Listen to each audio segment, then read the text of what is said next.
Hey guys, welcome. So we're here tonight with Eddie Mills, just to have a bit of a chat. I met Eddie recently on social media and was inspired by his story.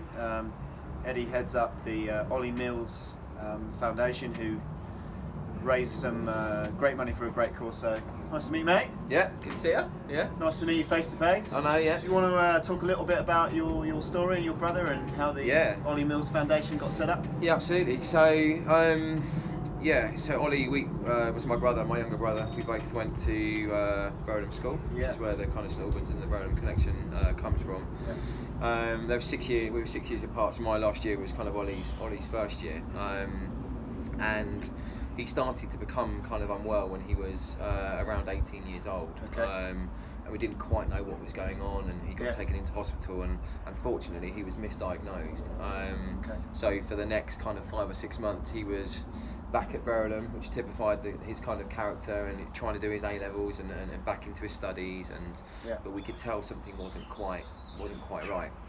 And he had another collapse, unfortunately, and was rushed to the Royal Free Hospital in North London, where I was born, funnily enough. And he was there for about 9 days and was operated on, but unfortunately didn't pull through. So it was a brain tumour that he died of. Okay. And the care that he got there was amazing. The treatment was brilliant, but he was on a ward that where with much older people, like. They all sounded like they were on their last legs. Okay. And for a teenager, it wasn't kind of like the nicest environment to kind of be around. Yeah. And when he died, this all started really from kind of thinking that we'd like some donations at the funeral instead of flowers to give towards a charity, just to do a little bit of good from what had happened. So we just did an initial quick bit of research, and we came across Teenage Cancer Trust. Okay. And we thought, wow, like we couldn't have found a better fit. Teenage Cancer Trust, just very briefly, they set up specialist wards on NHS hospitals and treat teenagers and young people with cancer, so from between the ages of 13 to 24, in an environment which is teenager friendly, like alongside just teenagers, in an environment where they can just be themselves. Yeah. So we've been on a couple of ward kind of look-arounds at University College Hospital in London and Addenbrooke's, where we've raised money for in the past as well. And the facilities it's mind-blowing. You walk around there and you feel really inspired. There are games rooms, there's a pool table, there's jukeboxes, there's spaces for them to go and study. So a lot of the teenagers continue their studies when they're being treated there. Yeah. They have a youth support coordinator, which is like a nurse, which kind of like it's like their best friend when they're on the ward. So it's the psychological aspect as well, which I think the charity does a lot of work that you wouldn't normally associate with treating teenagers with cancer. You just think of the treatment, wherever that treatment might be, the chemotherapy, the radiotherapy, whatever, but mentally there's a lot that a teenager goes through, because being a teenager is hard enough. Sure. Being a teenager with cancer, where you're missing out on your studies, where girls might be losing their hair, where you might be falling back a couple of years. Mentally, I think people don't realise that kind of stuff. And so we thought, what better charity to support in his name? Because we kind of thought that if he'd have been lucky enough to have survived a bit and be treated for his cancer, that's where we'd have wanted Ollie to be treated. So it was a perfect fit straight on. Yeah, I was really touched by your story. I mean, we've like lots of families, we've been touched by cancer, and obviously my sons there, or two of them are now at Verulam School, which is where he was, and with your hashtag Hope Springs Eternal, just the positivity of the whole thing. It's just absolutely. It's just really inspiring. So do you want to talk about how it's developed over the years, how what's happened to the foundation? Yeah, sure. And where you are now with fundraising? No, absolutely. So for the next 10 years, we just raised money. Like, people just did stuff off their own back and were inspired from each other, really. So I did a marathon the year after. People did cycling rides, cake sales. People jumped out of planes. Right. I won't be jumping out of planes. Don't jump out of planes. I think what you're doing is harder. Verulam started their bi-yearly meals match, which is still running today, which is one of the best events we have in our calendar. My cricket club, Hatfield High, started their yearly six-a-side tournament. So stuff just started to happen, basically. And we got to the 10-year anniversary of Ollie's death.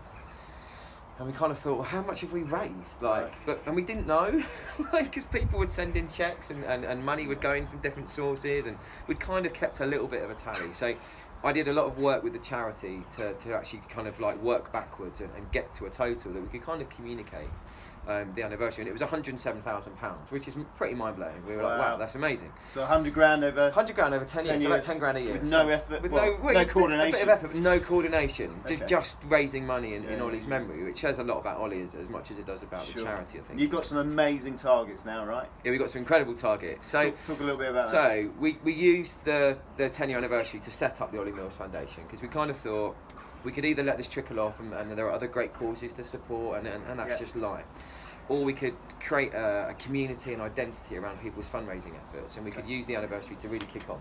So we created the Ollie Mills Foundation. So a fantastic logo, really progressive and forward thinking, our own website, our own social channels, and we just tried to build something, an identity around what was already happening in the effort to try and just inspire more people to do to keep going, essentially. We got local businesses on board, so we have 3 local businesses who donate to us on a monthly basis.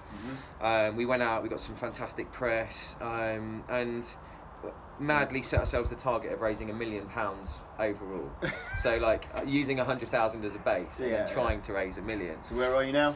So, in the 2 years since we set the foundation up, we've raised to this day, around another £140,000. Okay. So, bearing in mind we'd raised 10 grand a year for 10 years. Yeah. We raised 36.5 in our first year, 64 in our second year, and now we've done around 30 so far this year. So, we're trying to raise another 60 this year.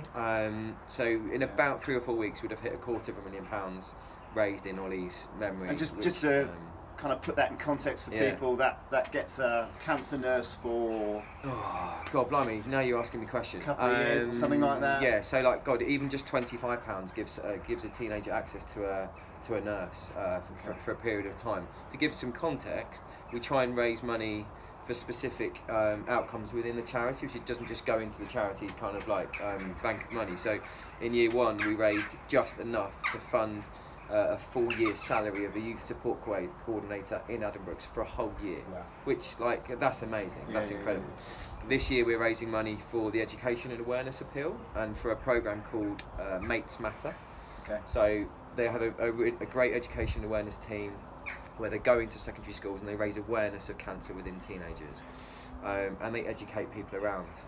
The Mates Matter programme goes in and talks to a year group of a teenager who is suffering with cancer, because I think probably through a bit of fear and misunderstanding, teenagers can suffer with bullying as well when they start to go through physical differences when they're being treated, and that's one of the things they found. So, and it's hard for teenagers to go in and talk to a year group about what they're going through, right? Because they're going through enough. So, Teenage Cancer Trust go into schools, they'll talk to teachers, they'll give an assembly to a year group.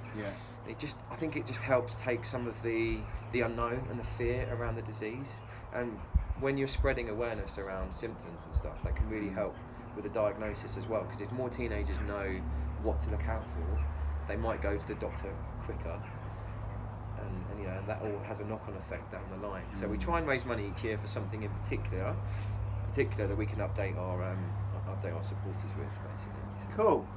Well, listen, genuinely, I was very inspired by your work, your story, and the work that the foundation and the trust are doing. So, what we're going to do is the Rat Race Coast to Coast event, which is an 105-mile journey across Scotland from the east coast to the west coast. How long do you have for that? Oh, I think it's going to take me about 12 to 13 hours. There's a bit of running. I was going to say days. That's what it take most people. Well, we'll see. Hopefully within a day. There's a bit of running, there's some cycling, there's some kayaking, and it goes across some amazing country. So it felt like a good link with what you were doing. We can't wait. So if people want to find out a little bit more in terms of websites and social media for your stuff, where should they go? So if you go onto the website olimillsfoundation.co.uk, we've got a Facebook page which you can link to from the webpage, but it's at OliM Foundation. Okay, and you're on Twitter. We're on Twitter at OliM Foundation again, I think. Hashtag is Hope Springs Eternal, but just search for Ollie Mills Foundation on Facebook. Or drop us an email. info at the OliMillsFoundation.co.uk. We're always looking out for people to do challenges like yourself, businesses to support us. You might be fundraising at work that you might want to, you need a cause to help. We're a great local news story, and the best thing is we're just a community group of people. Some knew Ollie, some didn't, some are inspired by the story like yourself, schools, businesses, friends, family. And it's just, I think today we're lacking a bit of community spirit, just generally, and I think it's it just feels something nice to be a part of, it's a good news story. So, yeah. Well, good luck. Yeah, no, good luck to you. And I hope I raise some money for you. Awesome, nice one.